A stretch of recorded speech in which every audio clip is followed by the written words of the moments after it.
A lot of people don't need to be upregulated. They don't have a problem hitting the gas pedal, especially even if I work with like athletes or CEOs, like they're really great at hitting the gas pedal and pushing through and working 70, 80-hour weeks and really going hardcore on the stress and like drinking 5-6 cups of coffee a day. What these people need is, how do they slow down? How do they relax? How do they get into these calmer, more sort of restorative states? And listen, there's always a time to push, of course, but there's also a time to bring it down a notch and show people how to slow down. Welcome back to Facing Forward, the podcast where we have catalytic conversations and explore the intersection of spiritual health, entrepreneurship, and personal growth. I'm your host, Kara Ladd, and today we've got an episode for you that all of you have actually been asking for, one on breathwork, contrast therapy, and how to reset our nervous system. One of the most important topics of conversation right now, in my opinion, and for good reason. Today, we have my very talented friend, Avi Greenberg, a certified Wim Hof Method breathwork instructor and wellness expert who's helped countless people unlock the transformative power of functional breathwork. In this conversation, we dive deep into what it was like for Avi to train with Wim Hof himself, the Iceman known for his incredible feats of endurance. Avi shares his insight on turnkey ways to seamlessly integrate breathwork into your daily routine to reset your nervous system and just find calm amidst the chaos. We also talk about a really interesting concept in modern wellness, the difference between good stress and toxic stress, and how you can use breathwork as a tool to navigate that balance. Avi has helped me on countless occasions clear and ground my energy. Brandon actually bought me a package for Valentine's Day a year or two ago because his particular method just really, really resonates with me. So just excited to share it with all of you. So let's get into it. Without further ado, here is Avi Greenberg. This episode of Facing Forward is sponsored by Aura Wellness.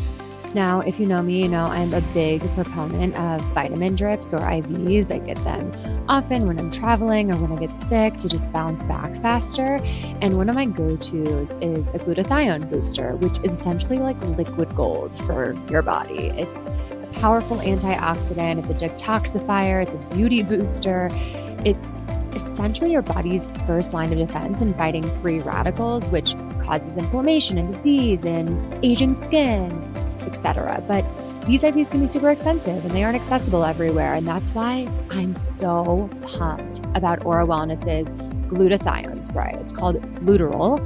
And I'm dubbing this product the golden girl of the glutathione movement. I've been using the spray on the inside of my elbow first thing in the morning and evening. It has like a slight sulfur-like scent to it, and it could be slightly sticky at first, but bear with me, it goes away. And the results are worth it. And it's just been overall so much more convenient than, running to get a booster, and more impactful because I'm using it daily. And not to mention the entire bottle costs the same as one of my drips. Overall, I would say the biggest shift has been in my energy levels. My energy has just felt more sustainable. I found myself saying I'm tired a lot less, which I'm guilty of. And also feel like my skin is going through a deep rejuvenation period. I've noticed my skin looking a lot brighter, but most importantly, my skin barrier stronger. People in the beauty and wellness space actually call this the glutathione glow because it's that good. Of course, Aura Wellness uses the highest quality ingredients, so you can trust that you're putting only the best on your body, which is very important to me. I'm just really excited for everyone to check this brand and product out. It is really making waves in the health and wellness space. You can use the code KARALADD, that's capital KARALADD, to get 10% off any Aura Wellness product. And don't forget to tag me at KaraLadd on Instagram if you store your posts.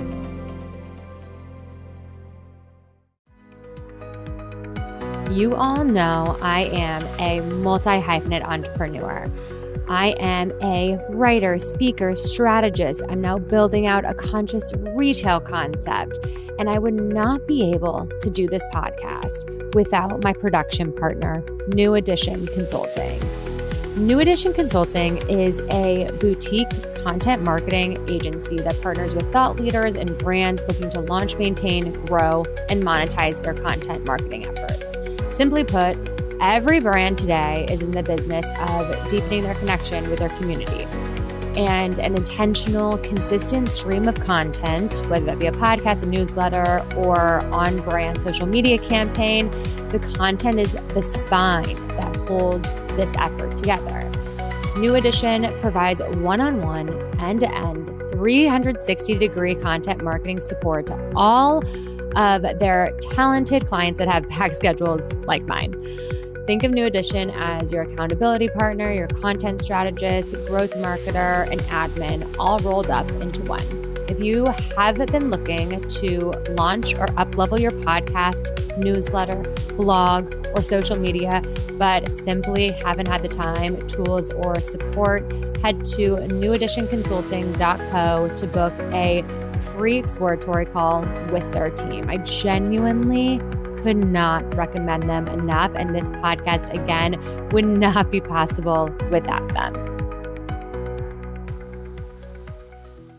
Avi, it is such a gift to have you here. Thank you. It's my Thank you so pleasure. much. I Yeah. have to admit, I was like listening to how you were breathing. We do these 3 deep breaths with every Yeah. single Yeah. podcast. Yeah. It's like, Yeah. wait, how is he doing it? Is he breathing Yeah. in through his nose, out through your mouth? Yeah. It's funny. I was listening to you too. I was like, all right, she's going mouth on the exhale. I'm going to match that. Something I learned in sales is called tonacity, where you're like in sales, they give you all these trainings and you try to hear someone's voice and you try to match their voice. So if I call you up to sell you something and you're really high or really low, I will adjust my voice, my rate of talk.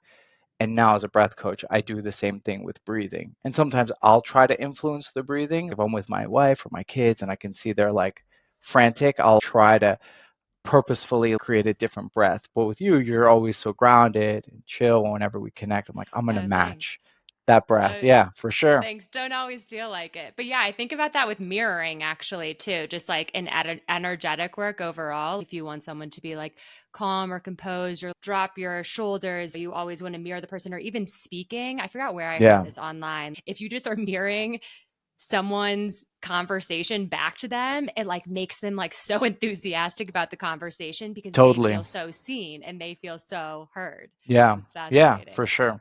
Love Yeah, that. yeah, yeah. To kick off these conversations, I always like to ground in your journey. And so I would just love for everyone to know how you got to the beautiful place that you are today with being a breathwork practitioner, a functional breathwork practitioner, and how you became Wim Hof certified as well, and your work with contrast therapy. Take us through that journey. Yeah. It was here in Miami. I was living not far from where I am right now. It was 2017, and I was definitely in this funk, had been for probably 4 or 5 years. It was a bad breakup, bad relationship led to some depressive issues, just kind of in a lull for sure. I'd moved back to Miami to like lick and nurse my wounds from a rough New York like exit.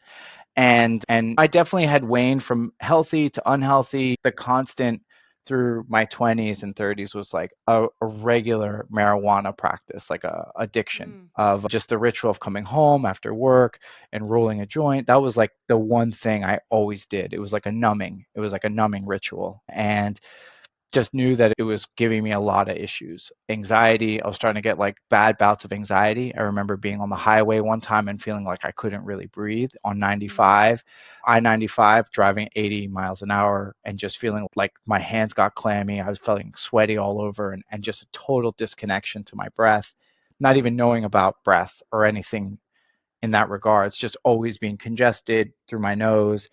And then, yeah, I've talked about in the past, but it's still something that I think about regularly. I was getting ready to make a big decision. I needed a shift. And I was going to therapy. I had been for 8+ years. And my therapist and I were just like, it's almost like brainstorming. What can we do? What can I do to like jumpstart this? Because he'd seen me in really good places energetically and seen me in bad places. And we knew there needed to be a shift. And a friend of mine had gone to Peru. She'd gone to the Sacred Valley and had this really incredible experience with ayahuasca. I saw her change even before she left. I saw her stop a regular drinking habit. I saw her clean up her diet, her mood, her energy, everything changed. even before she left. And then, of course, when she got back, I saw her. And I think she only did 1 or 2 ceremonies, maybe just one even. But they did a temazcal. They did a bunch of other stuff. It was a women's retreat. So I couldn't go to that retreat. But I asked her to guide me or help me find another retreat. And she recommended a book to me, a book that I've recommended 40, 50 times, that I even recommended yesterday to a breathwork client that I did our first session with on the beach yesterday morning here in Miami. It's called The Test Pilot's Guide to Ayahuasca, and it's a handbook. It's a very short read. So I read that, and that book mentioned 2 or 3 places that the author had been to. And I just noted those places, and then I researched. And this was like 8 years ago. It's like 2017. So it wasn't like, hey, you can just go upstate or you can go to this farm here. It wasn't, maybe there were those places, but it wasn't as synonymous as it is like with health and wellness as it is now, where everyone's been or knows someone that's been. It was like, I only knew one person that had done it before, and I didn't know anybody else that was interested in going. So that's what I did. I decided to go. It was about August. It was like right around this time of summer. It was just after a really hot summer in Miami. And I contacted the center, and they connected me with this guy, Matt, who was one of the facilitators. He was working underneath the shaman, Maestro Alberto. And he said, let's do a call. He was actually in Colorado at the time that they had another center there. And he's, let's get on a call. We got on a call. It was a really intense call for me. Like my leg was like shaking, and I was very nervous to talk to him. I was smoking a cigarette. I'll never forget. I was on my balcony. I was smoking a cigarette. My leg was like trembling, and I was just like really nervous. And I just felt energy, like scared, excitable energy. And he was like, yeah, you need to get your act together. You can't just come here and expect that this ceremony is going to help you. And that's it. Like it can be that. It can be a catalyst. It can help you for sure. But if you don't come here with your act together, like you're going to have a really tough time in ceremony, which scared me to my core, because I'm thinking like most people, like, oh, I'm going to go and it's going to heal me and then I'll be good. I won't need to smoke pot anymore. I won't need to do the things that I'm doing, because there was other ways I was numbing myself: food, TV, all the kind of normal things. And he's like, no, you got to clean all that stuff up before you come, and then you're going to have a really good experience. So I gave myself a window. This was August, September, and I said, all right, I'll go in January, February. And I remember I'd seen this Vice doc on Wim, like the original Vice doc that I think a lot of people at that time had seen, or people still see. And it was on Wim Hof. And it's like those old Vice docs where this is some madman, and maybe he's really truly this guy that's helping people, or maybe it's not. But the journalists who went were doing his breathing exercises with him. They went from not being able to get into the cold to getting into super cold water. I think they were in like a houseboat in Amsterdam, and they literally went in the water behind the houseboat in the middle of winter in Amsterdam. And the guy was like, oh my God, I feel amazing. He did the breathing. He felt amazing. I was like, all right, I've never been able to meditate. Like I've never been able to like slow anything down through breathing. I'm going to do this really fast breathing, because maybe that will be the ticket, because that's more like my intensity of who I am. Like that speaks to me more. And this guy obviously is energetically on a different wavelength. Like I'm numbing myself every day. He's living his life on the other side of the spectrum. So I'm going to try this thing. And I downloaded his app. I started doing it every day. I didn't know nose, mouth, anything. I just literally got on my couch, off the bed, and hyperventilated for 3 rounds of Wim Hof breathing. And I started doing it every single day. I did not give myself any wiggle room. There was no negotiation. It was like how you see those videos of Kobe Bryant talking about the deed was done. Like, I've agreed that I'm going to become this person. I'm going to get up at 4 a.m. every day and do this thing. I'm committed. I'm going to Peru. Everything that has to be done until then is going to get done. There's no negotiation anymore. There's no wiggle room. And when I lock in, I really lock in. So beyond just the daily breath work, I started journaling. I joined the Standard down here in Miami. They had a cold plunge, they had a sauna, and literally 7 days a week, I went every single day. And I would do long bouts in the sauna, followed by a long session in the cold plunge, followed by another long session in the sauna. And it was just like a 2-hour process between hot to cold to hot. I come home, I ate the planta diet, like the diet they recommend for ayahuasca. I did that for 3 months, 4 months. Like you're supposed to do 30 days or so. Some people don't do it. They just show up. I did it I was that scared of going into the jungle. because that's the place I decided to go to, was in the jungle. And obviously I went alone. Like I said, nobody was really talking about it then. Nobody was really like, it wasn't what it is now. Whereas if I say now, hey, tell a buddy, tell a handful of friends, I'm going to go do this thing, you might get a few people like, oh, cool. That sounds really cool. I was getting a lot of like scared, bewildered looks from friends, family. Really the only person that was like, fully do this, you need to go, was my therapist, and my now wife was like, you got to go. And she was a little worried, of course, but she was very supportive of me going. And then that was the catalyst for everything else. Like then I became really big into Wim Hof Method. I ended up coming back. I got connected to a guy that was one of Wim Hof's like first instructors in the Netherlands. I asked him if there was anybody in Miami that taught it. He said there was. He connected me to this guy, Ben Pelton. I invited him to come to the Standard. He came. He was like, have you ever done breath work like with a person in person? I was like, no, never. I've only done this app, like this Wim Hof breathing app where Wim's like, breathe in, breathe out. And all of a sudden we were doing, he was guiding me in breathwork sessions in the garden at the Standard, and he was blasting me off. I would bring a friend, I bring my wife, I would just bring people. I was doing these like informal breathwork sessions with this guy, and he was breathing with us. And the guy's still a monster. He's like a purple belt jujitsu like monster, gets up at 6 a.m. He still is like one of the best breathwork facilitators I've ever had, because he was just, he would do the breathing with us. He would be breathing with us as he was guiding. So he would feel like when we were getting those sensations, and then he would get us into long holds and all different things. I remember one time my wife was literally on the precipice or having a migraine, and she did this breathing with us, and it literally went away, like her migraine. Wow. And that almost never happens. And it was really cool. And then I was going to actually bring that Dutch guy I mentioned to the Standard. I reached out to the Standard. I was a member. I was like, hey, I know a guy who teaches this stuff. I knew I couldn't get Wim to come. It was like above my pay grade. So I was like, let me get this guy to come. Anyway, I worked with the Standard for 2 months and put this whole program together. It fell through at the last minute, but that was like the start of it. He ended up coming to New York. I took his class in New York. And at that point, I'd already applied to become a certified instructor. And then 8 months later, I was with Wim in LA for 2 days at an event, at a teacher training. And then a few months later, I was in Oregon with Wim and 40, 50 other people climbing Mount Hood with him. So it took a while, but it actually happened fairly quickly, from being completely stoned on my couch to climbing mountains with Wim in Oregon, going into cold waterfalls and lakes and rivers, and then a few months later teaching my own workshops in the city, and not even knowing if that wasn't even intention. Obviously, like I was just trying to survive and figure out ayahuasca, and then all of a sudden it set all these other things into play.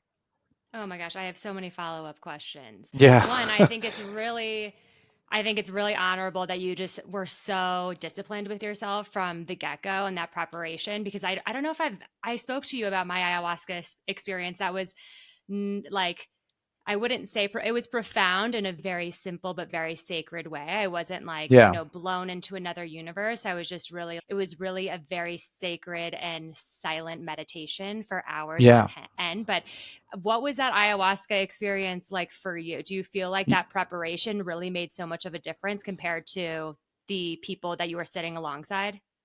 Yeah, I think so. I think I was just really, I started doing breathing, like Wim Hof breathing during the ceremonies. Like I was just like so in this frenetic, like energized zone that I would do the breathing during the ceremonies. I saw all the people that had been there, because there were people at that retreat that had gone 4 or 5 times. So you're talking like every time you went to that retreat center, you did 5 ceremonies in 6 nights. So if they'd been 4 or 5 times, that's 20, 30. Some people, they were at their 40th ceremony.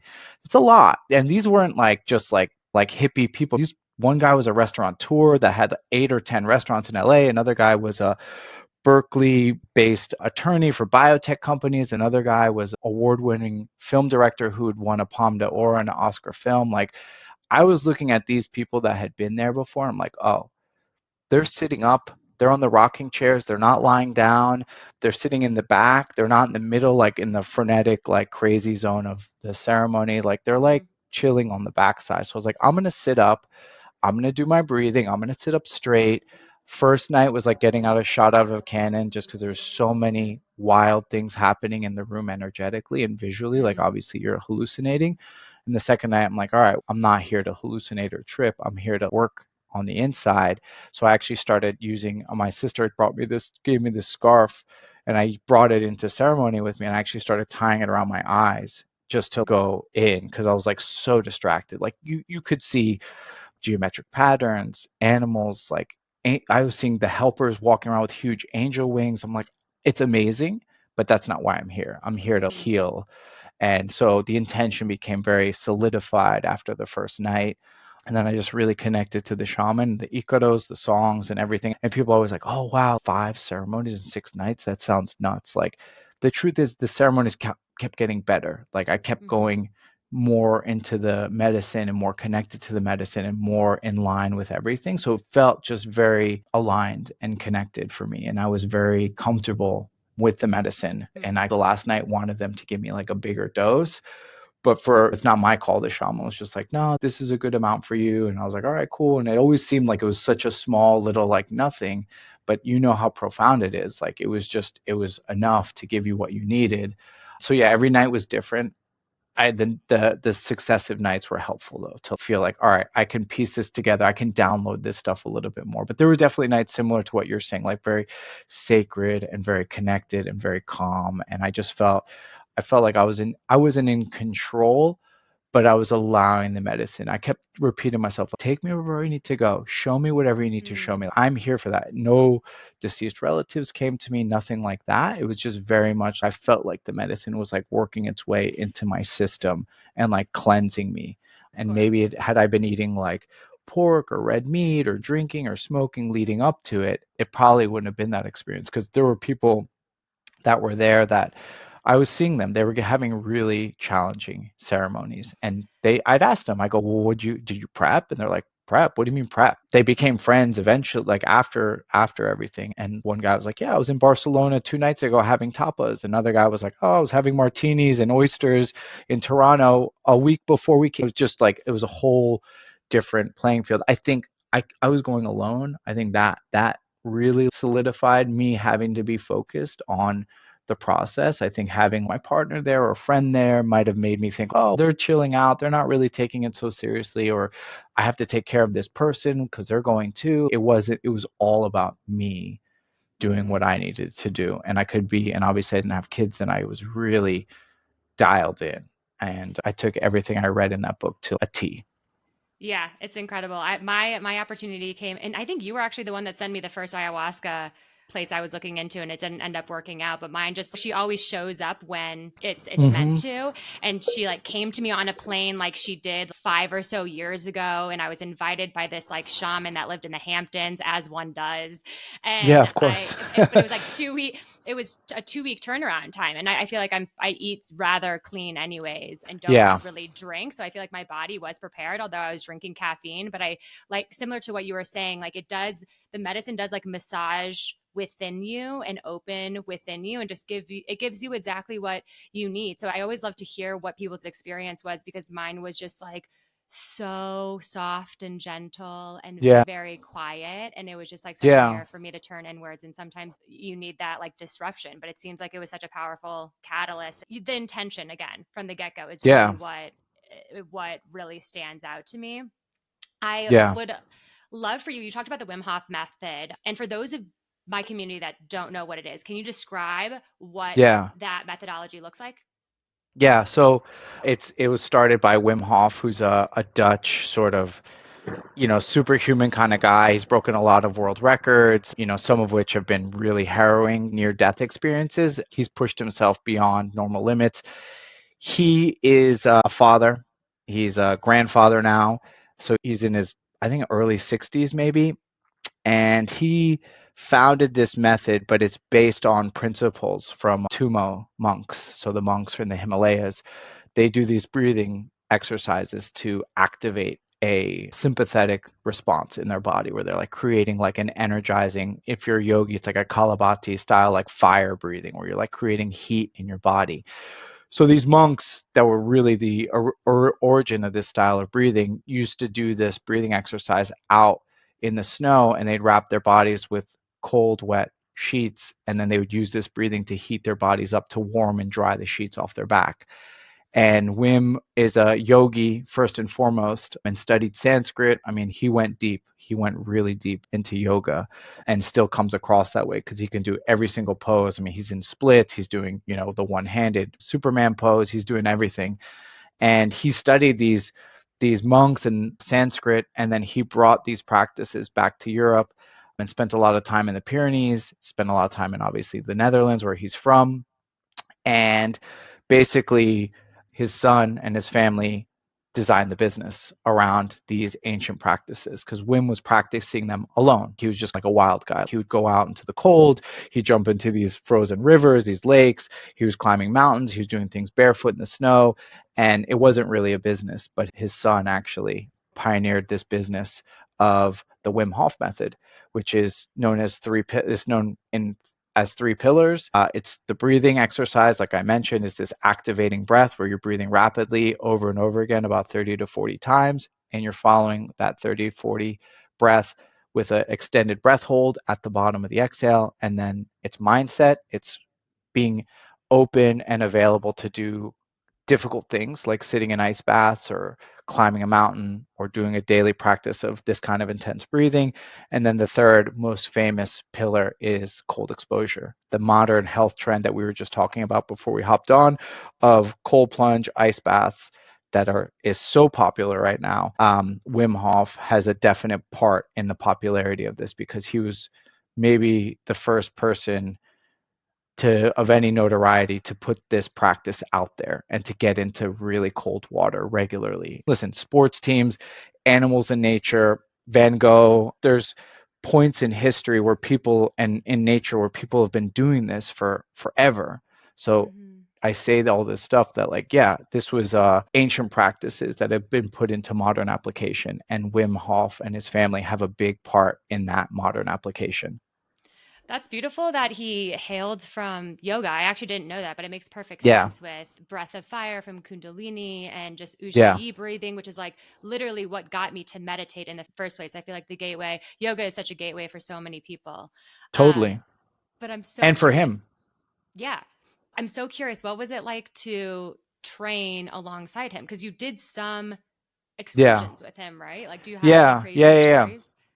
Yeah, it's like the guy that the night before you're at the bar, you're at the lodge on the mountain, he'll drink you under the table with beers, and then that next morning he'll be on the mountain in the dark, yelling to the troops, "Let's get going!" Raw energy, and then he'll climb the mountain faster than you too. So it's a lot of like kind of alpha strong energy. But when you get him when he's quiet, when he's chill, when he's relaxed, when there's not a big crowd around and he's not trying to be the loudest voice in the room, that's when you really get like the nuggets of wisdom and the really nice things. We were staying on the mountain in Mount Hood, and there was a lodge there where we would all convene to have lunch, breakfast, dinner, and we do all day activities. Wim, he's not really a teacher at these certifications. He's the guy they bring in. They'll bring him in. He'll lead a breath work. He'll do a raw thing. He'll make everyone laugh at the fire at night. He'll play the guitar. He's not really there to teach. They bring in master instructors, really smart people that have been teaching this method for a long time and that know the physiology and know the science and know the studies. They'll put Wim in the studies. Like Wim will be the person that the scientists are measuring and things like that. But he's not necessarily going to talk to you about it. Wim, I caught him one night before everyone got to the lodge, and he was literally sitting at the bar having a beer. I got there way before everyone else did. Maybe I skipped an activity. I don't even remember. I just happened to catch him and we sat at the bar, and I don't really drink very much anymore at all. And I sat with him. I had like 3 or 4 beers and I literally was just talking, showing him pictures of my wife, who he actually hit on when I met him for the first time in Brooklyn, and hit on her again in LA when I met him again.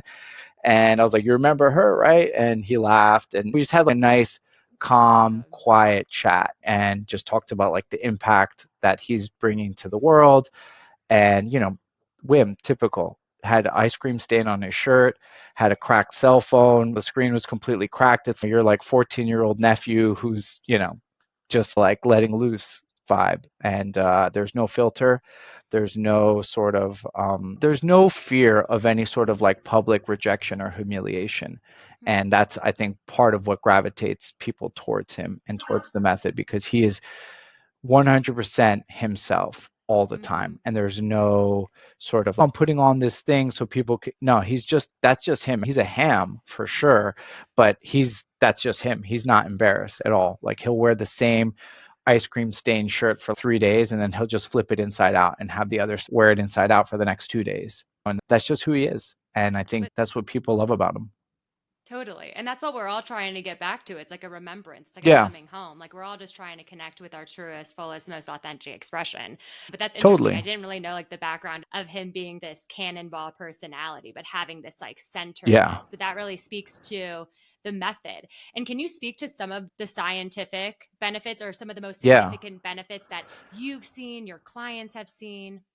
Yeah, and honestly, a lot of the benefits for Wim Hof Method in particular are around, oddly enough, the breathing. It's not even really, the cold obviously has their benefits, and they've been studied for a long time. Like, it's a boost for the immune system, for the white blood cells in the body. You're also going to get a boost of red blood cells for the body. You're going to lower inflammation. The real study that kind of put Wim on the map was the Radboud study. So it was a study out of the Netherlands again, where they were measuring people after injecting them with an endotoxin similar to the E. coli virus, and everyone was getting really sick. Everyone was having this really harsh reaction. Of course, they're getting injected with this toxin. So fevers, vomiting, really sick. So Wim does the experiment, and he does this fast breathing, this almost like Kalabati, like rapid, advanced style of breathing, and he just keeps doing it. And he basically stimulated an immune system response by spiking his cortisol and his adrenaline. So he was like, and literally activated his sympathetic system by breathing. And they didn't know that was possible. Nobody knew at that point that was possible. Probably monks in a cave somewhere in the world, people Right. that know this technology and they use it regularly know this, and I'm sure on some level Wim didn't even know what was going to be the reaction. He's just feeling is believing. That's like his motto. So he is literally out in the field putting all these things to test by going into icy lakes, pushing his body and breathing, pushing his body going up Mount Kilimanjaro. He's constantly pushing the limits of what he or anybody thinks is possible. And it's people, scientists, and everyone else thinks that these things are impossible. And then you have someone like Wim come in and he just breaks the barriers by doing something like that. So in the study, then they're like, maybe this guy's got some sort of DNA or anomaly. This was like the first out of 10,000 people that had this reaction. And meanwhile, he got no really bad symptoms from the injection. He trains another 10, 20 people for 3, 4 days. They come in, same thing, no major reaction, just mild headaches from the injection. And then this is now like the foundation for him taking his method and making it like global, because all of a sudden it gets the notoriety from the scientific medical community, which I'm sure you know is hard to break through. And all of a sudden they're like, wow, this guy did this thing. And all of a sudden now people are really paying attention to it. And it was through the breathing. It's less about the ice. It's more about the Right. breathing. And what's so beautiful about this is they're using their own vessel, their own body. There's no tools, Yeah. there's nothing really outside of themselves. It's like they're using their own vessel of life to heal, which I think is so Yeah. vital. And what you're also speaking to, which I want to dive into, is this concept of good stress, or what you say, Hermetic stress. Yeah. Or hermetic stress. eustress, EU stress. Hermetic stress versus toxic stress. Okay, break Yeah. these two things down for us, and why, Yeah. like how stress can actually be a good thing for our bodies. Yeah, stress can be a good thing. So EU stress, eustress, or hormetic stress. So it's like you going to a hot yoga class, or going for a hike, or going and doing a fast, or sitting in an ice bath, or sitting in a sauna. These are good forms of stress. They stress the system. They take us out of homeostasis, and there's something called an allostatic load. So allostasis is our way of dealing with stress and using stress to adapt and to become stronger and more resilient. My problem when I started this whole journey, or when I was in the beginning of this journey, was I was very comfortable in my homeostatic bubble. I didn't like working, but I worked. I came home, I smoked pot, I watched TV. It was a bubble of comfort. I realized shortly after when I started doing this that every day getting up and breathing, going into the sauna, sitting in the cold plunge, starting to move my body differently was forcing my body to deal with different kinds of stress. Good stress, hormetic stress, eustress. This stress made me more resilient. So that anxiety, that addictive personality, that addictive behaviors that I was conveying, that urge to do those things started to become lower because I was less like edgy and agitated and anxious. I was feeling more comfortable in my body. I was feeling more relaxed. I was sleeping better at night. So like my urge to binge eat and to like eat crappy food, that stuff goes down when you sleep better at night. I was feeling just more aligned. And it was by bringing in good forms of stress, the cold, the heat, the breathing, the runs on the beach, all these things were making me feel better because I was using stress as a tool for growth, which is what I call a lot of my workshops is stress as a tool for growth. So using stress and bringing it into your life, a good form of stress, not keeping, I was really good at keeping stress away, keeping it at arm's length by smoking the pot, by living on my couch, by watching TV. That was me pushing stress away and saying, I don't want to be stressed out. I want to be comfortable.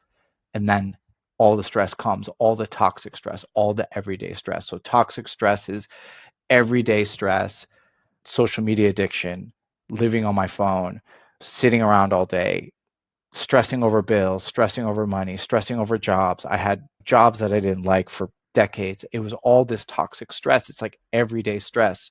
Robert Sapolsky, who precedes Andrew Huberman and a lot of the famous modern sort of doctors like Rhonda Patrick, all these people out now that are really popular and really famous. Sapolsky was before them. He wrote a book called Why Don't Zebras Get Ulcers?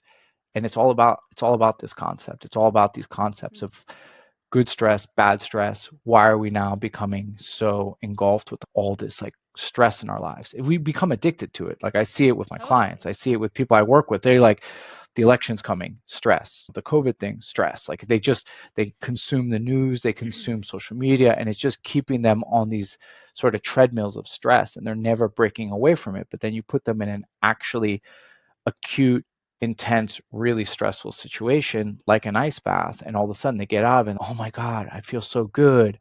What was that? Like, how did that happen? Because they're actually getting a large dose of adrenaline or noradrenaline or norepinephrine, whatever you want to call it, and a large dose of dopamine.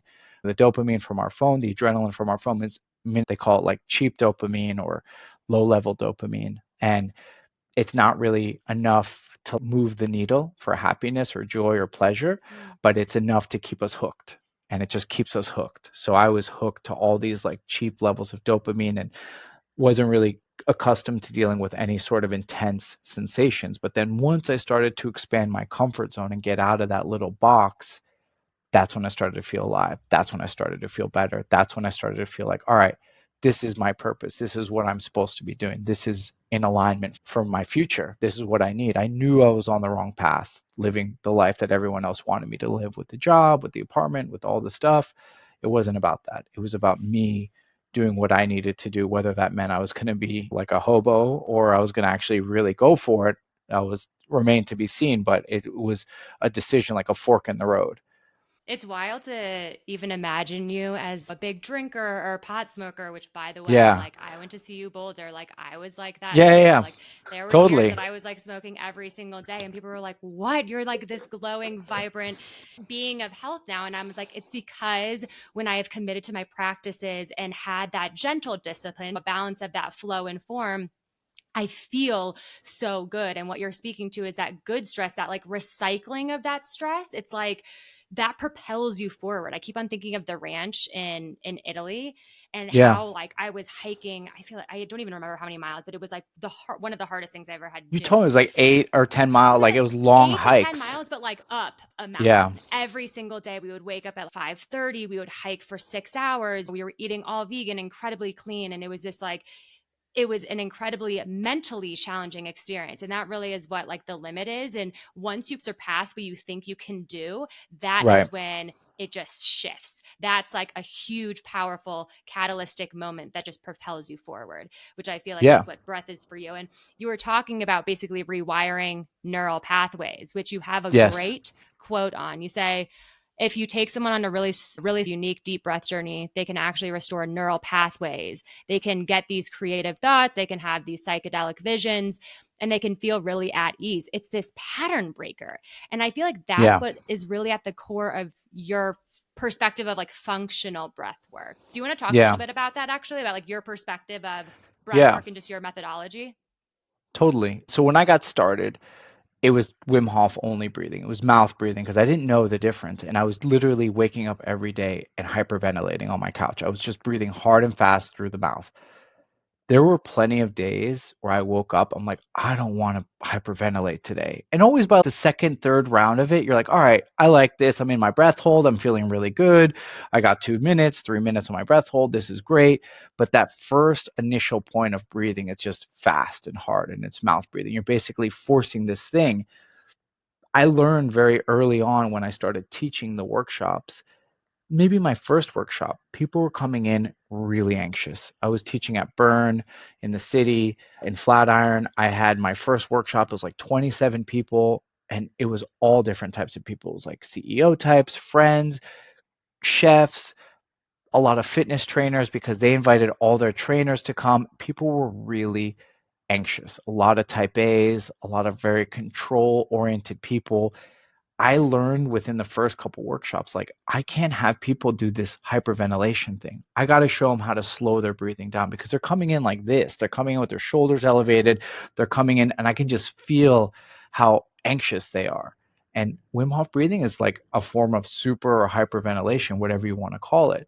So I just started teaching them slower breathing techniques. I started teaching them box breathing, triangle breath, heart coherence breathing, 6 breaths per minute style stuff. And I just learned this is the ticket for a lot of people. A lot of people don't need to be upregulated. They don't have a problem hitting the gas pedal. Especially even if I work with like athletes or CEOs, like they're really great at hitting the gas pedal and pushing through and working 70, 80-hour weeks and really going hardcore on the stress and like drinking 5, 6 cups of coffee a day. What these people need is how do they slow down? How do they relax? How do they get into these calmer, more sort of restorative states? And listen, there's always a time to push, of course, but there's also a time to bring it down a notch and show people how to slow down. So that was the beginning of it. And then as the pandemic hit and as I started really focusing more on breathing and breath work, that's when I started just implementing other tools that I've learned along the way. Because I started with Wim Hof Method, of course, but then that led me to Casper van der Meulen, who's one of my teachers and friends. That led me to studying some of Dan Brûlé's stuff. That led me to studying Oxygen Advantage. Brian McKenzie came to New York. It was like all these really interesting people in the space, but then also too, it led me to yoga. Like I started taking yoga classes 3, 4 days a week at Chelsea Piers, and I found this great yoga teacher who was really intense and really hard and really wonderful and really like a light to be around. But he pushed me. He made me do things I was uncomfortable doing every morning. And it just kept expanding for me. And then as I was getting this sort of like field research in these workshops in Manhattan and in Brooklyn with really stressed, goal oriented, performance oriented people, I was like, all right, these people need something else to bring them down. We need to slow them down. We need to slow their breathing down. We need to get their breathing biomechanics correctly because they're breathing up here from their chest, they're using their mouth. Any bit of CO2 in their system is causing them to gasp for air. So I started just like blending modalities. I started taking a little bit of this, a little bit of that, and then I started guiding people based on 3, 4 different modalities in a breathing session. So I take a little bit of Oxygen Advantage, a little bit of the stuff I learned from Brian McKenzie, sprinkle in a little Dan Brûlé, and then end with some Wim Hof Method. And it was like a 45-minute, hour-long breathing session where I'm trying to improve their breathing efficiency. I'm trying to increase their ability to withstand air hunger by also increasing their CO2 tolerance, have them stretch a little bit, so bring in the yoga piece, then end on Wim Hof Method, but not fast, slow, relaxed, calm Wim Hof breathing, not hyperventilation, not even necessarily mouth breathing. Sometimes mouth breathing, if we've got all the things in place to have a successful kind of controlled breathing exercise. But if they're not in alignment with that and their breathing's off or they're biomechanics are off or they're stressed out because of whatever's happening in their life, then maybe fast breathing's not the right way to do it today. So I started combining these things. My first two virtual breathing clients were women in their like 70s and 80s. One had rheumatoid arthritis, the other one had severe anxiety. She would literally wake up trembling and shaking from anxiety. She couldn't define and understand why. Their sons came to one of my workshops that I did in Cherry Hill. I did this workshop at a JCC for my good friend Jonathan Greenfield, who had ALS, and he did this big sort of old friends, guys he grew up with, friends he grew up with in his old neighborhood in Cherry Hill, and it was like 60 people workshop that I co-hosted with my friend Michael Cristoforo, who is another one of the Wim Hof instructors I got certified with, and two of the guys there were like, hey, my moms need this separately. They both contacted me separately. Hey, my moms need this breathing thing you talked about. You said you have anxiety. You also said the Wim Hof Method helps with rheumatoid arthritis, and they both reached out to me separately. And these two women became my first sort of virtual breathing clients. And this was in January of 2020, so right before the pandemic. And so I couldn't like what I call blasting them off. I couldn't have them hyperventilate. I couldn't have them like give them this like psychedelic breathing experience where they're like, I had to slow breathe with them. I had to give them different things. And I did probably like 10 sessions with each of them over the span of 10 weeks leading right into the pandemic. And those were my first two virtual clients. And I didn't even know that was going to be a thing. And now that's 80% of what I do, besides a handful of retreats I do and a handful of workshops I do. Like most of my work is connecting with people over Zoom, talking to them, listening to them, hearing them, seeing them, and then guiding them in 40 or so minutes of breath work, slow, fast, meditative, calm, whatever it is, just giving them space to, like you said, hopefully rewire the brains and the neuroplasticity in their brains, give them a space to quiet their prefrontal cortex, activate the other sides of their brain, and let them feel really connected to their breath. How many of us actually are aware of our breathing? I know you're obviously probably in the 1% of people that is aware of your breathing, but most people are very disconnected. I mean, even me, there's times where I'm bugging out with my kids and I'm not aware of my breathing. Of course. And I feel like that's why your work is so powerful, because it's so holistic and multidimensional. Even myself, of course, like we're all human and we all have our times. There have been many times that I've entered a session with you and my shoulders are so high and I'm hunched over, Yeah. and your sessions they're filled with such gentle power. They really resonate so deeply with me because I am that high performer, that leader that likes to go. I love New York. I love the city, but dropping back into my body, slowing down actually helps me speed up. And I feel like that's really Totally. what's at the core of your methodology. This episode of Facing Forward is sponsored by Aura Wellness. Now, if you know me, you know I'm a big proponent of vitamin drips or IVs. I get them often when I'm traveling or when I get sick to just bounce back faster. And one of my go-tos is a glutathione booster, which is essentially like liquid gold for your body. It's a powerful antioxidant. It's a detoxifier. It's a beauty booster. It's essentially your body's first line of defense in fighting free radicals, which causes inflammation and disease and aging skin, etc. But these IVs can be super expensive and they aren't accessible everywhere. And that's why I'm so pumped about Aura Wellness's glutathione spray. It's called Glutarol. And I'm dubbing this product the golden girl of the glutathione movement. I've been using the spray on the inside of my elbow first thing in the morning and evening. It has like a slight sulfur-like scent to it, and it could be slightly sticky at first, but bear with me, it goes away. And the results are worth it. And it's just been overall so much more convenient than, running to get a booster, and more impactful because I'm using it daily. And not to mention the entire bottle costs the same as one of my drips. Overall, I would say the biggest shift has been in my energy levels. My energy has just felt more sustainable. I found myself saying I'm tired a lot less, which I'm guilty of. And also feel like my skin is going through a deep rejuvenation period. I've noticed my skin looking a lot brighter, but most importantly, my skin barrier stronger. People in the beauty and wellness space actually call this the glutathione glow because it's that good. Of course, Oral Wellness uses the highest quality ingredients, so you can trust that you're putting only the best on your body, which you know is very important to me. I'm just really excited for everyone to check this brand and product out. It is really making waves in the health and wellness space. You can use the code KARALAD, that's capital KARALADD, to get 10% off any Aura Wellness product. And don't forget to tag me at KaraLad on Instagram if you store your posts. You mentioned a type of breathing that I've heard a couple times recently, heart coherence breathing. Can you describe that a little bit more? Yeah, there's a certification for it. It's a type of breathing, heart resonance breathing. It connects you to your heartbeat, and it connects you to the rate of breathing that James Nestor wrote about in his book Breathe, and Dan Brule even before that wrote about.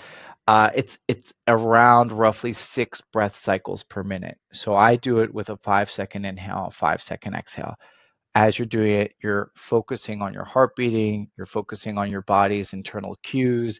It's called interoception, when you start to feel like you can feel and sometimes adjust what your body's internal movements are, your autonomic systems. And this breathing puts you in alignment with that. And it's a very healing breath. It's a very calming, soothing breath. So it's good for your digestion, it's good for your mood, your energy, your focus. It puts me to sleep. I use it a lot at night before bed. I'll just close my eyes and I'll start doing it, 5 in, 5 out. By the time I feel like I'm about to drift, I put my mouth tape on and I literally just pass right out. And then during the day too, I'll do it if I have a break in work and clients and the kids aren't with me. I'll literally lie on the couch or lie on the floor and I'll set my alarm for 20, 30 minutes and then I'll do that breathing and I'll always drift off. Not fully asleep, but close to it, close enough to like reset myself, and then I'll come out of it. I'll make sure the alarm clock wakes me up. Actually, I've been studying it more recently in the last 6 to 12 months, and there's a lot of articles, not a lot, there's a handful on Thomas Edison and Salvador Dali using this style of breathing to initiate creative workflows. So Dali and Edison would do it, and they would hold, I think Edison would hold a metal ball and Dali would hold a metal plate, and they would induce this really calm state and they start to drift. And as they were starting to drift, they would drop the ball or drop the plate, and it would make this big loud sound when it would hit the floor, and it would alarm them and wake them up. And then all of a sudden they just start working. Like Dali would start painting, Edison would start, like, who knows what his process was for creation, but this would get them into this creative workflow. And there's actually another article that I share with a lot of my clients about the CEO of Google inducing this state as well in between meetings, like when he's got a calm moment in his probably crazy workday. And this would be a way for him to restore energy and get into a like kind of more excitable state without dipping into like 4th, 5th cup of coffee. Makes so much sense. When you're in that lucid state, that's like from a spiritual or energetic perspective, like that's when you're connected to like other parallel universes. That's when you're like connected to source, the divine, whatever you want to call it. That is when the veils are the thinnest. So that makes so much sense. And also heart coherence breathing, when you're actually connecting to your heart center, and makes sense. We're all trying to, it like sounds a little bit cliche, but we're all trying to like live a heart-led life and heart-led work. So it makes sense that we're like, that would be a portal into this like state of divine creation, if you will. That's fascinating. Totally. I need to dive And into this. breathing is the through line to the heart, because how you breathe directly influences your heart rate. When you inhale, your heart rate goes up. When you exhale, your heart rate goes down. So it's the through line to almost all of your bodily functions is through your breath. You're taking roughly 20,000 per day, and it's going to influence how your heart beats, your blood pressure, your digestion, all these other processes. So if you take a really busy CEO or athlete or someone that's like just on the go all the time, and you slow them down and you give them this really calm, quiet space to operate from, all of a sudden things can become more in alignment for them. And actually, I led a retreat in Grand Cayman, and one of the facilitators, he's like from the Joe Dispenza world. He brought all these tools to measure everyone's chakras. And there was this one thing that we all did when we got there. We would put all of our fingers on this like glass in this glass box where he would measure everyone's chakras. And if they were in alignment, it was like crown all the way down to root, and what was the size of them. And he would literally, he saw after the heart coherence workshop that he led, everyone's hearts grew except for one person. There actually weren't really interested in doing it, and their heart was totally off, wasn't aligned, it was completely off. And then obviously the other workshops too, everything we were doing, everything got bigger and more aligned. By the end of the retreat, almost everyone was completely in alignment, except for the root was the only thing that wasn't in alignment. And he said he thought that part of the reason why was that our retreat was in Grand Cayman at a villa on the beach. We weren't really immersed in nature. Like some of us were going in the water, not everyone was. There was a pool, there was a jacuzzi, so it wasn't real, true nature. If we did this retreat out in the woods or in the mountains of Colorado, he said that would put everyone's root into alignment as well, which was his theory. But yeah, there's definitely something to that for sure. Yeah, it would make sense actually that the root chakra would be like slightly off because you're not home. So there's Yeah, inevitably going to be some energetic layer that like you're not safe, you're not secure, even if you are traveling and in a fully aligned state. I need to yeah. figure out what this clear box is and order myself one. I'll ask him. It's He's a good friend wild. of mine. I'll ask him. I'll connect you. I'll connect you to him. He's amazing. His name is Gary Montoya, and he's great. He's had 4 or 5 incredible careers, and one of them now is a Joe Dispenza disciple, and he's helping a lot of people down in Grand Wow. Cayman. Wow.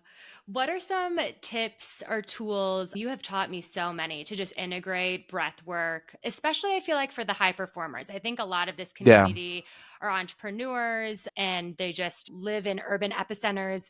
Two in particular that stand out for me are like the counting and then yeah, exhale or inhaling through your mouth versus inhaling through your nose. Can you just run through like a handful of your favorite tips yeah. and tools? Yeah, I think for me, it always starts with like awareness. Mhm. So just noticing your breathing, like just start to like notice, like, oh wow, I haven't taken a deep breath for an hour. I did a corporate session earlier today with like an intense team. They work in AI, and you could just tell like they got on and everyone was like all over the place buzzing.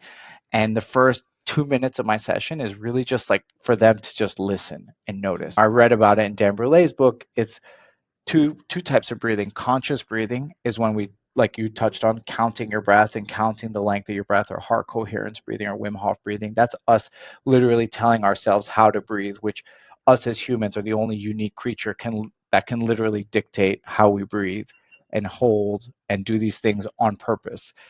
Then the other side of the coin is breath awareness. Is just noticing my nose is clear, my nose is slightly stuffed, I can smell something in the air, my there's a little tickle, the air is warm as it passes through my nose, it's cold as it passes through my nose. These little like minute like details that we don't really ever notice or create awareness around. We just go through our day, we take it for granted. I can't tell you how many baby boomers I've been referred to that they're like, oh, my wife told me to do this, or my lawyer or my friend told me to do this. Why do I need a breathing coach? I already breathe, I'm fine. But then we get into the details of what this person's going through and what their experience is, and lack of sleep, heart issues, blood pressure issues, all these other reasons why maybe this is a good practice for them. So breath awareness, just noticing, just starting to create awareness more throughout your day. It's easy when you're like on a hike, or when you're in a yoga class, or when you're exercising. But how are you breathing right before bed? How are you breathing after you have a meal? How are you breathing when you're out on a walk with your loved one? What are those things? Mm.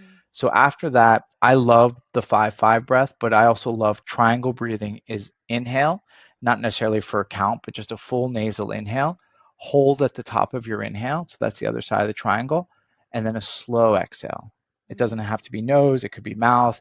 One of my teachers, Casper Vandermeulen, actually just had a post on exhaling through pursed lips as a way to downregulate. I think that's a really great way. I also try to exhale as much as I can through the nose. I try to use the nose as my only kind of apparatus for breathing, even when I'm in Mm. exertion. So I try to force nasal breathing when I can. And of course, if my body's telling me like, hey, there's too much heat, there's too much carbon dioxide, use the mouth, I'll use the mouth. But then I always try to go back to nasal breathing exclusively. And then so triangle breath's a great one. That's like the cousin to box breathing.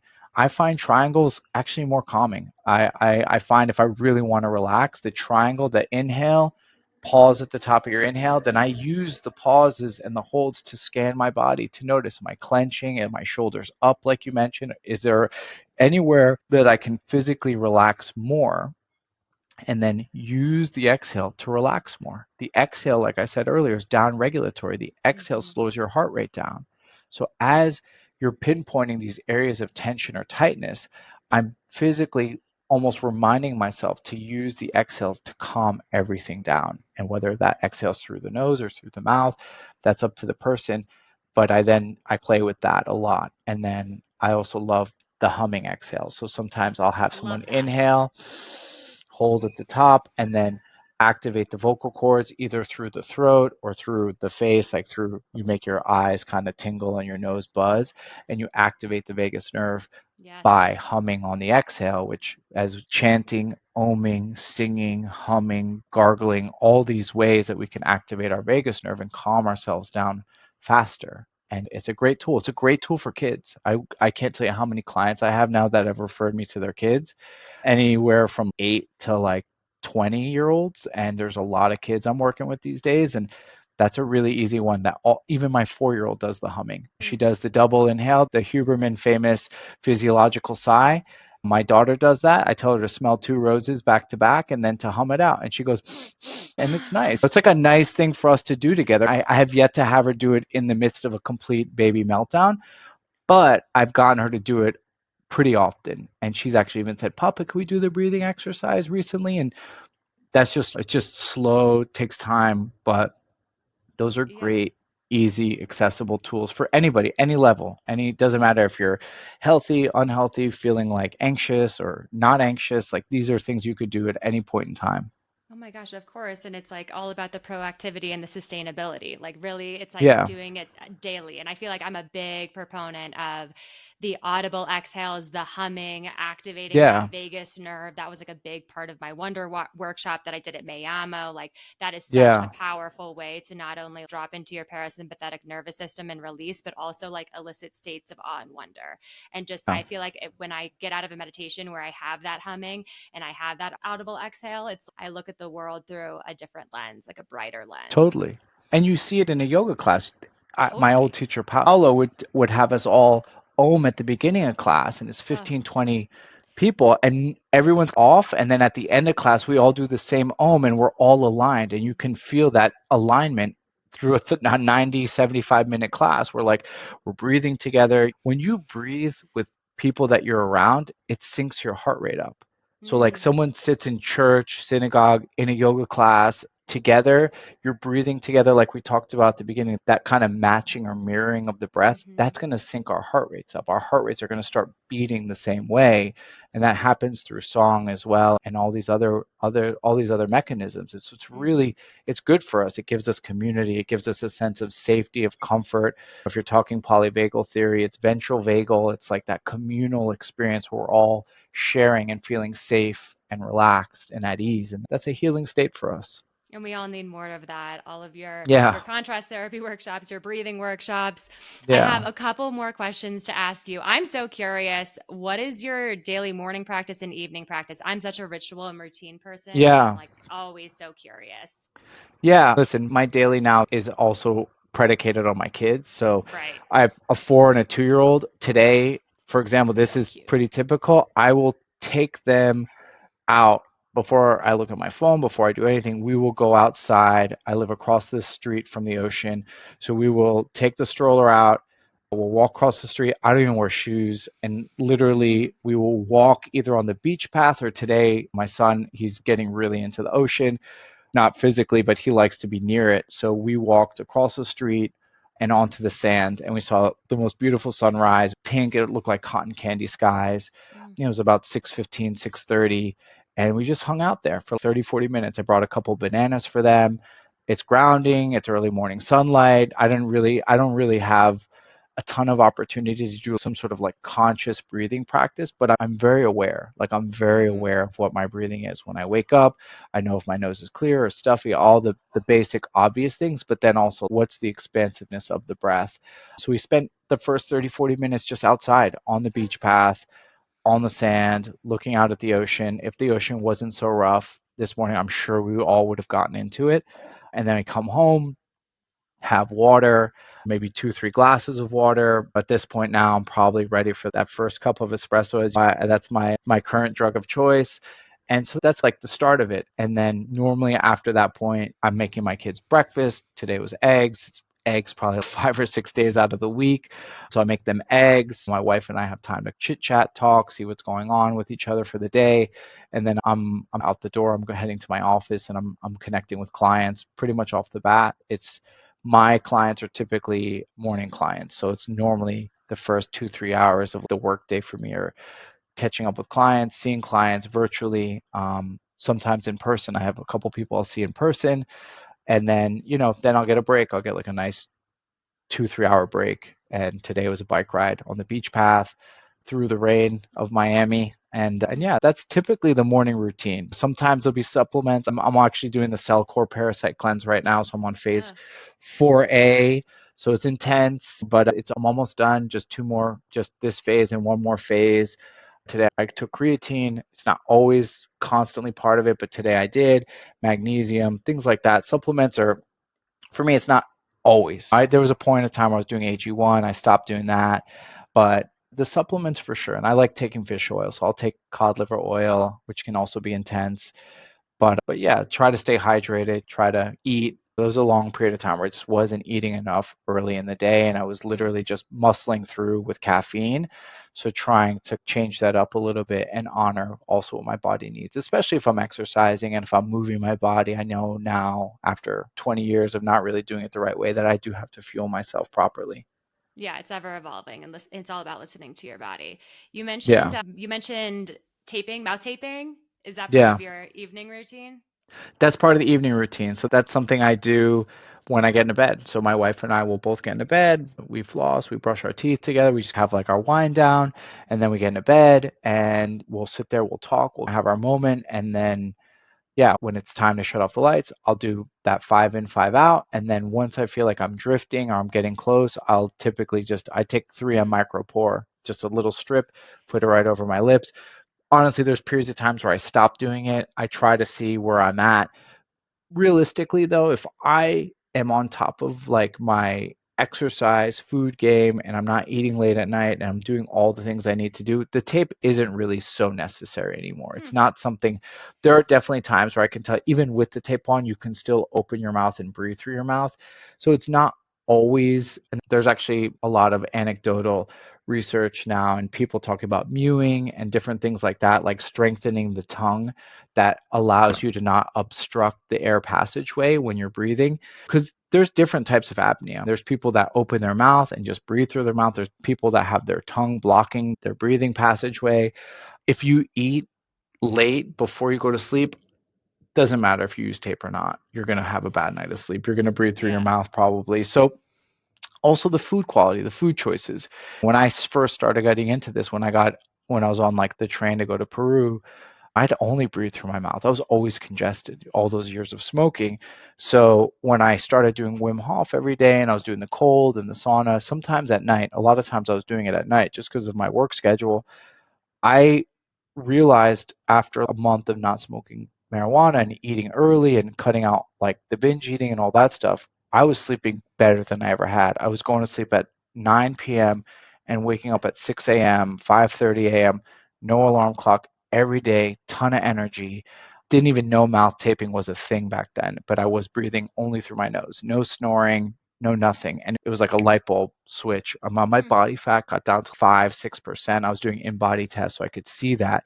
And the inflammation levels in my body were just so low. I think a lot of this stuff is inflammation based. I think the breathing obstruction, having issues with snoring, things like that, like mucus, I think a lot of that is inflammation based. I think it's based on the food, the stress in our system, all these things. Because I've lived my life highly inflamed, and I've also been in this period of time where I'm very low levels of inflammation. I've also seen it with clients, and I think we've talked about it before. I had a client who was a good friend of mine, and she was in a battle with cancer, and she started fasting at a very long clip, like really long clips to create that autophagy, like that ability to like have the cancerous cells be eaten by the fast. Yeah. And I saw incredible breath holds when she was in fasted states. Incredible. She was a minute and a half breath hold comfortably, like not straining, minute 30, minute 40. And then when she was in these 10, 12-day fasts, 3 minutes, no problem, like nothing, like literally. I used to have to say, hey, you should breathe. I'm not with you. You're on the other side of the world. And there was something to that inflammatory marker in her body being so ridiculously low that put her in this peaceful state during the breath holds. And I felt it too, because when I was getting ready for Peru and after Peru, because I maintained that diet for another 3 months after Peru, I was holding for 3 minutes, no problem. And then if let's say I'm eating poorly, I'm like off my game, inflammation levels are high, breath holds are much harder in that state. Yeah, 100%. I feel like what you put in and on your body is one of the most powerful sources of healing. Again, it's all about, Yeah. at least for me and my methodology, it's like rooting in the basics, your breath, your food, just getting into nature again. But I am fascinated Yeah. with all these tools. And mouth tape is one thing that Brandon and I have yet to really get into. Brandon has tried it a Yeah. couple of times. I'm like, I don't know. And then fasting, I'm interested in doing a water fast at some You might not need it though. but You're very dialed in. Like I tell clients all the time, like I don't like your partner will know if your mouth is open at night when you sleep and you'll know. yeah. Like I'm guessing that you probably don't. And like I said too, if you're drinking or eating late at night, like no mouth tape is going to help with that. So Yeah. it's like you said, it's the habits, it's the routines that make the difference. And listening to what really resonates with you. I feel like something I'm really coming back to a lot right now is discernment. Like, where am I putting my energy? What practices really resonate with me based on not what like society or the collective is actually telling me? Something I'm really Yeah. honing in on right now. Okay, I can talk to you all day. I have so many more questions, but we got to head to Face Off. Face Off is quick fire questions that are meant to be answered in 2 to 3 sentences. You ready? Okay. Yes. Okay. How are you slowing down and resacreding life right now? It's those moments. It's Mm-hmm. going out to the beach path with my family and leaving my phone at home and not being on technology. Like literally the afternoon walk, the morning walk, like just slowing things down. I go barefoot on the beach path, so I'm not walking at a fast rate. It's forcing me to slow down. The phone not being next to me is forcing me to be present and to really just connect with my kids. So those are definitely the way that I'm doing it. And my wife's been we're both on our health journeys always, and she's been cooking all the meals at home using great ingredients. So we're all sitting down, though my kids sometimes have other ideas around sitting at the table and eating, but we do almost every single night have a meal together and we sit down and we don't have phones out. It's not even something we talk about. We just don't. And we try to really be there and be present within those moments. So it allows us to really slow down and just enjoy what we're doing and the time together. That's so beautiful. Brandon and I do the same. It's like a ceremony, honestly. Yeah, totally. And honestly, going outside on the beach path, like I have a watch, I wear the watch, like I don't there's no pull to be like, oh, I got to get back for this, that, the other. And it's hard with kids because sometimes you want your kids just to walk and just walk down the path, but my kids want to stop at every flower petal and and it sounds wonderful now as I say it, but when you're on the Yeah. walk and you want to You're get like, to, you're like, this is the workout, this is like us movement. And I'm like, come on, let's go, let's go. And then I realized, no, like my wife and I always joke, this is the hang. Like the hang is them picking every flower and running over to the Four Seasons and jumping on the sand dune there and really just being with them and letting them explore and stop trying to make the walk until it has to be this. yeah, I feel like they're such good teachers in that respect. I'm Yeah. excited to have kids one day for sure. Yeah, I'm still learning too, so it's a Yeah. constant reminder.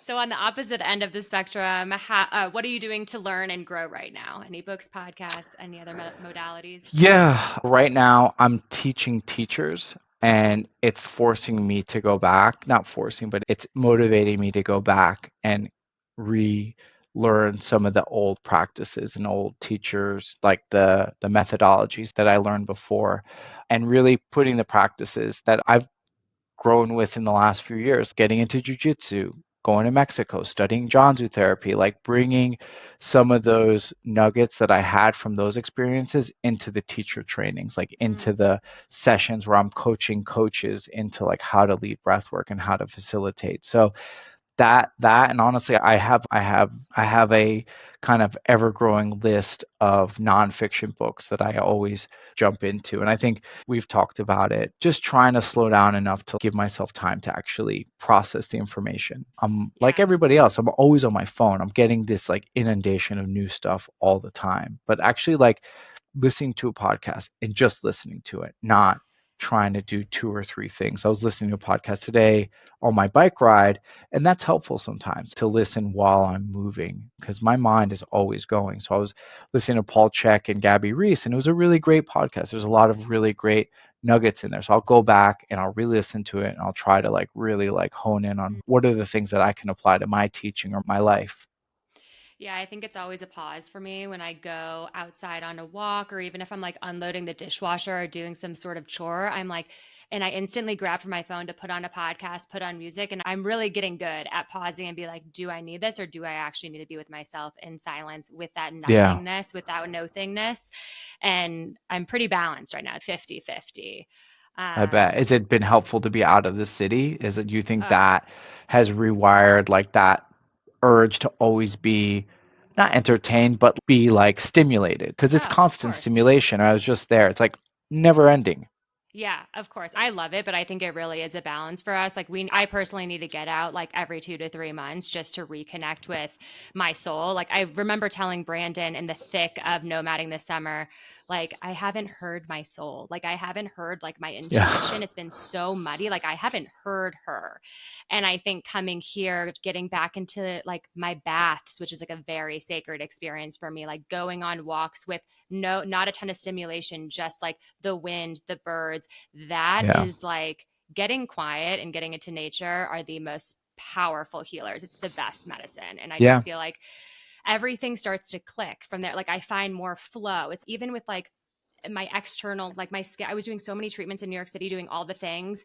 And I swear, when I rooted in Colorado, when I started eating plant forward meals, more vibrant, colorful meals, not on the go as much, that's when like my skin soothed. It started to heal. Like I felt like Yeah. the energy and my vibrancy just come back. It's like all about the Yeah. simple things for me. Simple things, little things are the big Same. things. Same. Yeah. Yeah, we just went to Asheville. It's the same thing. My wife, we would have dinners, we'd look out in the mountains. We were cooking all our meals. We went to Whole Foods like two, three times, and that was everything we ate. And we sit out and look out the mountains after every meal. And it was like so grounding, so calming.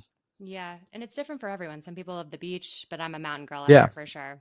Yeah, for sure. Okay, a few more questions. This isn't quick fire. I feel like we can just chit Yeah, chat all yeah.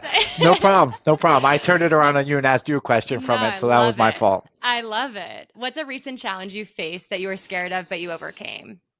Oh man, the kids thing's like an everyday challenge thing. It's like my biggest challenge. I think I'm always struggling with like the imposter syndrome. I recently did a teacher training at Chelsea Piers, which was a gym I went to for a decade. I was a member there forever. It was like my sanctuary when I lived in New York.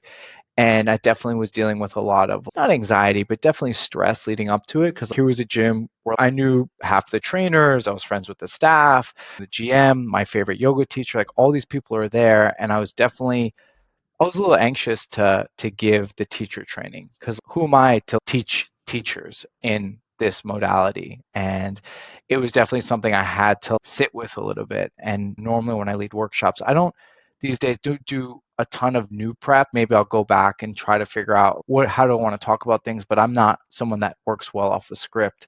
So if I script a workshop up or a training session, I'm going to go off script in a minute. So I can't do that and get into a flow state. I have to let myself just be free and speak Hmm. freely and speak from the heart because that's when the really good nuggets come out for me. It's like the authenticity of the moment.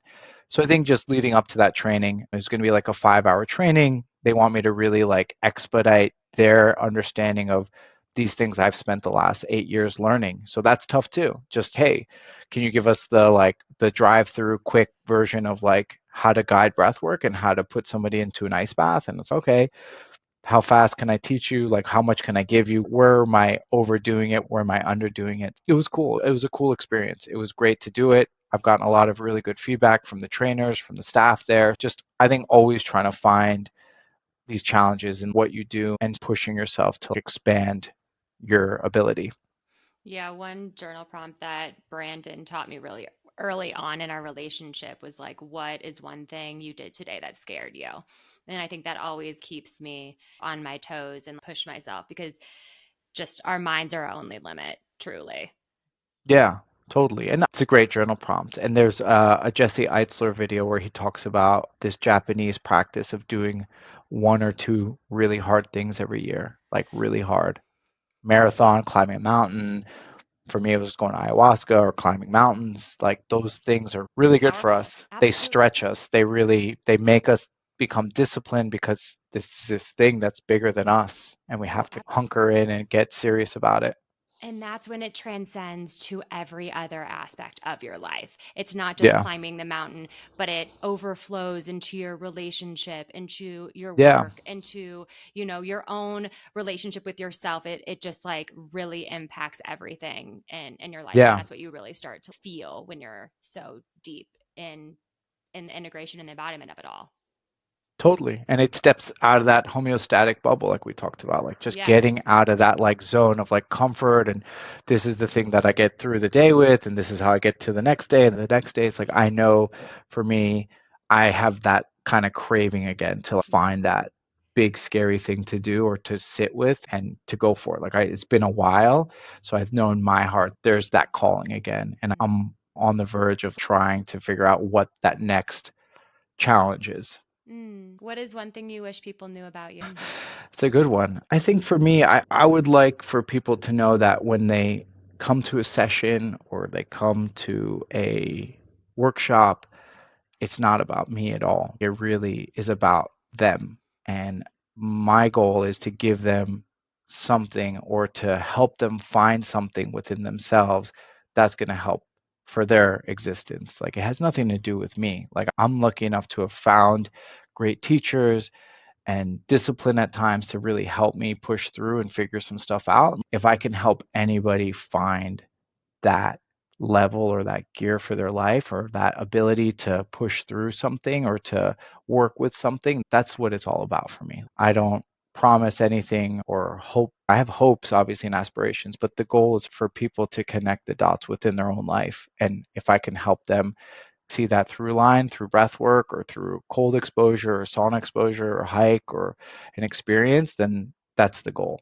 Yeah, and I fully feel that. And I know Brandon does too. Like whenever we go into your sessions, it's whatever we need in that moment, which I feel like it's a zone of genius for you. Like sometimes I just need to talk to you for 30 minutes and breathe for like Sometimes, 15 to 20. sometimes that happens. Yeah, Yeah. I do sessions with people and they're like, "What's it going to be?" I go, I don't always know. I definitely don't have a game plan when we're going in. Like I'm just trying to read your energy and see where you're at, and then that will give me a through line into like maybe a way to guide and to listen. It's a lot of it's really listening, and that was Mm-hmm. something I learned through other careers of mine is just let them talk. They'll tell you what's going on.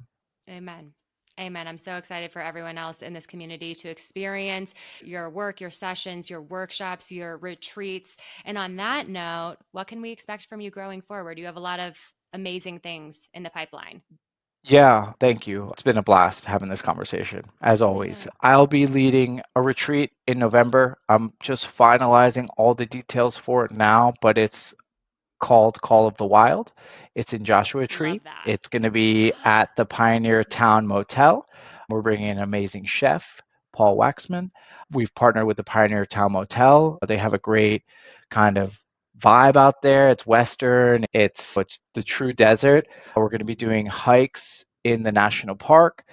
We were finding natural cold water spots to do natural cold water plunges, which is Wow. something I'm gravitating a lot more to these days. I obviously I've done my fair share of ice baths and cold plunges, and it's so cool that there's so many great products on the market. But it's really starting to feel more alignment to me to actually do the cold plunge or the cold bath or the cold dip when you're actually in nature. That's always been the goal. It's like cool to do it in this controlled environment in a gym, at an event, but then if you can actually go out on a hike and find a cold water spot, like I think of this hike my wife and I did in Big Sur at the Big Sur Gorge, where there's huge boulders getting sun soaked, and then they have this cold water in between these boulders, jumping in the water and just feeling so alive. I know you're a Colorado girl, so you know all about this. Those days are days you never forget. So we're going to be doing Breathwork, of course, because that's what I do. I'm bringing in a good friend of mine, Alessandra Montana, who is a sound healer teacher as well. She does gong training. She's been teaching sound healing, I think, for 30 years. So she has been doing it forever. She's been out in Italy, out in Europe teaching. She was in Mexico. That's where I met her. We actually did a sound healing in a cenote, in a cave, where she brought her bowls. She does gong bowls, everything. So she'll be doing sound healing as well out in nature. We have these incredible dinners planned underneath the stars, watching the sun go down in the middle of the desert. And yeah, it's going to be a unique experience. So that URL will be up soon. And yeah, we're excited to open it up and to see who comes and who joins, and to really have a full disconnect, because we're all kind of spinning our wheels these days, but to really reset in these kinds of experiences and have community and connection over food and nature and cold and breathing and sound. It's powerful. And in Joshua Tree, nonetheless, that is one of my favorite places that we went for our first time earlier this year. Cool. And it is pure magic. The stars there are incredible. The homes there are magic. Like, just the vibe. I need to like check my astrogeography chart and see what line is there, because I had like a transcendent experience, and I can't wait to go back, and maybe I'll be on this. That's what they say. It's like a vortex. They say it's like the Sedonas, the Mount Shastas of the world. It's a very similar kind of energy. So I'm really excited. I'm going to get out there a couple days early and just take in the space and the settings and really hone in. Yeah, that's something that you taught me from the get-go before my retreat as well. And we'll definitely drop those links below. Where can everyone find you? Yeah, my website's probably the best, or my Instagram. My website is avi.com, or my Instagram is avilu.com, AVILU. And yeah, I'm always trying to connect with people. And obviously, the virtual sessions are great, but whenever I do something in person, whether it's a workshop or a retreat, it's always really impactful these days to connect in person. I learn that every time I go back to New York, or I do an event down here in Miami, just to have that physical connection and really see people expand and grow means a lot to me. Yeah, it's what it's all about. You are such a gift, truly, such a light. Thank you so much for being here. My pleasure. Listen, it was a blast. Thank you so much for supporting and listening to Facing Forward. I am genuinely so grateful for each and every one of you. If you feel called, please review and subscribe to this podcast. It would seriously mean so much to me and help support the production of this podcast. If you do proceed to rate and review Facing Forward, please send a screenshot of your review to jessica@cara-lad.com, and we will send you a free clarity exercise that I've used over the years to help me really connect deeper to my purest, fullest, most authentic expression. In the meantime, you can follow me along on Instagram @CaraLad, on TikTok @Cara.lad, and subscribe to my Substack, Growing Forward. Again, I'm so grateful you're here on this journey with me, and I'm super excited to keep going and growing forward together. Big love.